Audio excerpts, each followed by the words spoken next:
Good morning and welcome back to the Ricardo del California show. This special edition is going to be about do-it-yourself projects, but specifically today is going to be about do-it-yourself with help, so a DIY-WH.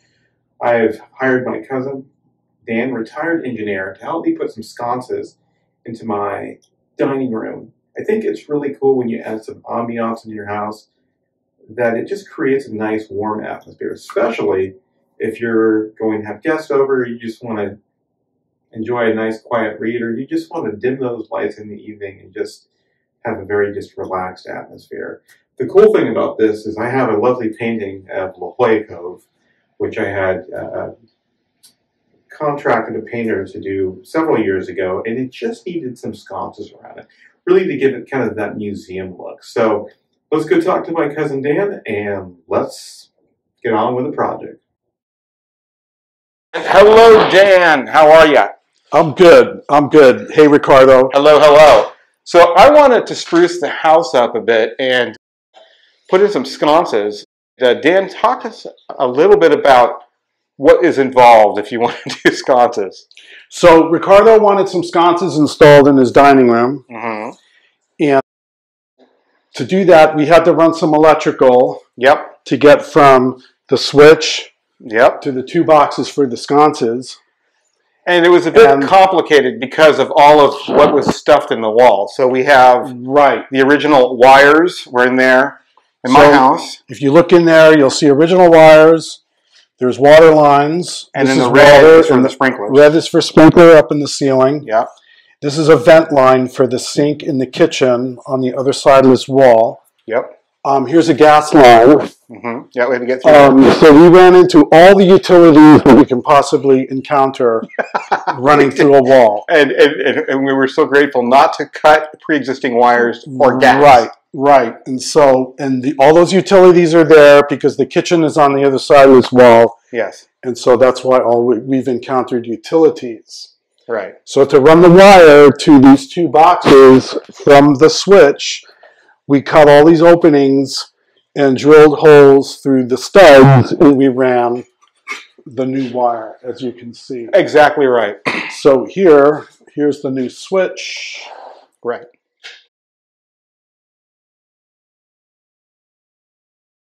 The switch works with the chandelier. The chandelier. So that's always been there. Right. However, there was, in this particular, the gang box here, this was actually for a fan. It was wired for the chandelier and a fan, like a slider. Exactly. And we removed the fan parts and we put in a second switch, and I wanted dimmers because I really enjoy having dimmers in my house. So now, instead of having just one switch for the fan, the chandelier, and then there was another, obviously, like slider for a fan. Now, what happened was, down here, this used to be a half-hot if you wanted to plug in a lamp. Right, so one of these receptacles was wired to the switch. Yes. We switched this over to, the whole thing is fully hot, it's not switched. Right. So that gave us an opportunity to use this space for the new switch for the sconces. Which also have a dimmer, which is very nice. So here's the dimmer in action. Yes. So this is late at night. Right. This is when you're carving the turkey. That is right. So now we're patching up all these openings. Now, here's what we need to talk about. Dan, you have invented a drywall patching maneuver. Most people will take drywall, right? They'll take drywall and they'll make it square. But what you've done is you've invented a bevel technique, if we may. Exactly. So the opening I cut into the wall has beveled sides. And I use this cutter. The cutter. Yes. I use this cutter. And we're using is this a Makita? This is a Makita. It's called a multi-tool. Now, this is not sponsored by Makita, but he likes Makita. No. We're just a couple of low-budget independents. And it goes in. Now, the drywall is here, and so when I make my cuts, I set the multi-tool. Beveled angles, ladies and gentlemen. And so when the piece comes out, the opening is beveled and the piece is beveled. Right. Now, most people, if you would not think about a beveled edge, however, if you do, it's going to fall right out. Right. And the reason why we do this is because I put mud on this beveled face. Yes. And I push this in. Yes. And it doesn't fall in. Right. Today's demonstration here is to show you how we put back the original pieces that we cut out of the wall. Right. And so I've done a lot of drywall repair. He has. And I've looked on YouTube, and I don't see anybody doing this technique. The Dan bevel? The Dan bevel. So here, bevel. I have my bucket of mud here. Yes. And then, so come on in here closer, Ricardo. And you can see I take this margin trowel and I butter up the beveled faces. I like how you say butter up. It's like we're almost putting frosting on the cake, right? We are. This is the frosting on the cake. If I ever quit my day job, I could become a cake froster. Although you're retired. So, but you could go into business. You could. Yes. All right, look at that. Look at that. So it's all buttered up. Buttered up. Buttered up, Buttercup. Look at this. It's going to go in. And it goes in just like that. Oh, my goodness. Look at that. It doesn't fall out. It doesn't fall out. You'll take the trowel. Then I take a drywall blade. Blade. It's not a trowel. It's, I don't know, it could be a trowel. I'm not a drywall guy, so I don't know. But at your house, you did something on your archways. If you look at my archways, they are obviously rectangular. Although at his house, he did an archway, and then you did... I did elliptical archways. He did. Look at that. True ellipses. Right. So zoom in with your camera there. Yeah. So the viewers at home can see how to do this. And so here's a blade. This is a short one. A short blade. Like they have longer ones, and right. we'll be using both as we need them. Okay. But I buttered it all up, and then I just gently do that. Just gently. And let that sit. I think that one's done. Let it simmer for a while. That one's done. Now, let's talk a little bit about the sconces. So the sconces, especially, let's go to this one all the way here down on the... Go ahead. We're doing on the left. Now, if you look right here, we had to actually move it over because of the beam. So he had to actually fabricate some more drywall, and then he put this roofing type of tape. So I buy this patching cloth, and you get this in the roofing aisle at Home Depot. Home Depot, ladies. So it looks just like drywall tape, except it's wider. Yep. It's thinner. Yep. A lot thinner than drywall tape. It's got no adhesive on it. Okay. So the reason why I use this is because it's nice and wide. It's very thin. So you can put on a very thin layer of mud over it. Right, because we had to put, you're not building up so much. And because of the way the hole was, he had to actually put a piece behind and a piece front, and then he put the tape over it. So it looks quite good. Otherwise, we wouldn't have worked because we had to make a larger hole. So, and the reason why we moved it over is because it was hitting a stud where we put it originally. Was it? Yeah, we had to move into a stud, didn't we? Yes, we had to go over below that. Yes. No, we ran into this stud. Yes. Right, correct. So this one had to move over. And then this one to balance the layout, over. We had to move that one over. Now, I'd like to talk a little bit about the safety. Now, when you're doing drywall, and again, disclaimer, I am not a professional, nor am I a licensed contractor.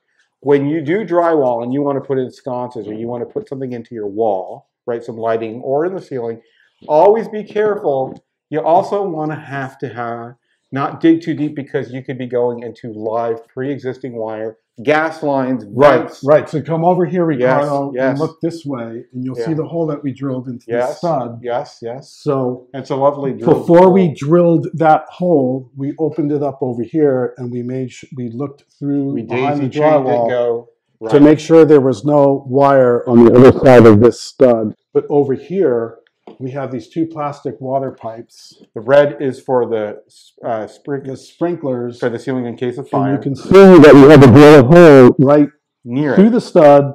So Ricardo was pushing these water pipes out of the way as I was drilling over here. Right. And then when you look over here on this side, you'll see more electrical. Pre-existing. So we had to Push these back. be careful where we were drilling to make sure Yes. that we didn't drill anything. We didn't want to cut into this vent pipe Yes. when I was using my multi-tool. Yeah. So lots of things to look out for. Right. Absolutely. So here's another example. I did this before Ricardo decided to come over and visit me here. But I used a piece of this patch. Right. It's very thin. And then once I put the overspray, Yes. the orange peel, It will be covered up. Yeah.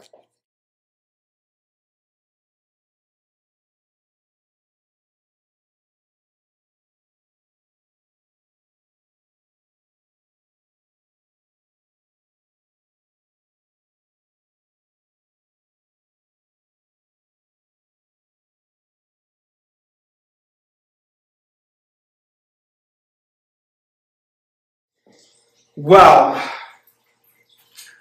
the drywall's up. The mud has been done. The texturing is done. We are good to go for paint. I'm going to use a Home Depot brand. It's called Awesome Violet. It's a flat color. It goes very well with the accent of the room and obviously of that gorgeous painting I had done of the way it goes. So let's get the paint going, and then we'll throw up the painting, and then we'll turn on the sconces, and there's all the magic. Let's get it done. Here we go. Okay. Getting everything all covered up. Did a nice job on the texture here. And we're just going to go ahead and put this on liberally and cover all of the overspray. And pretty soon this is going to be looking pretty darn amazing. But when it's all done, it's going to look lovely.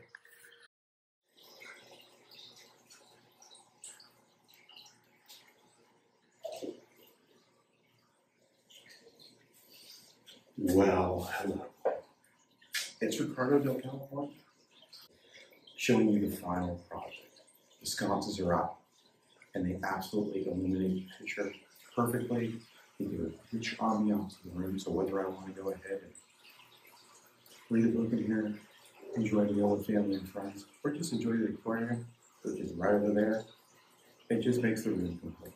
So if you want to go ahead and do a DIY project, or a DIY with help, so it's a DIYWH, go ahead and do a few things.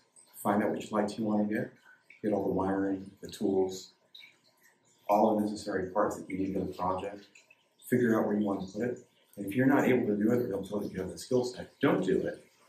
Just hire an electrician. You would save a lot of money just with having all the materials when you find the right electrician, or hire somebody that you know that has a skill set and has a portfolio to do it.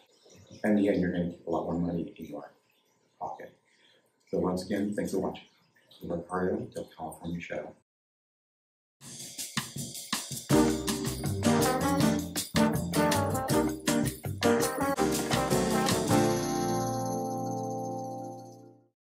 Thanks again for watching the Ricardo del California Show. If you like what you saw today, please subscribe, and I'll see you real soon.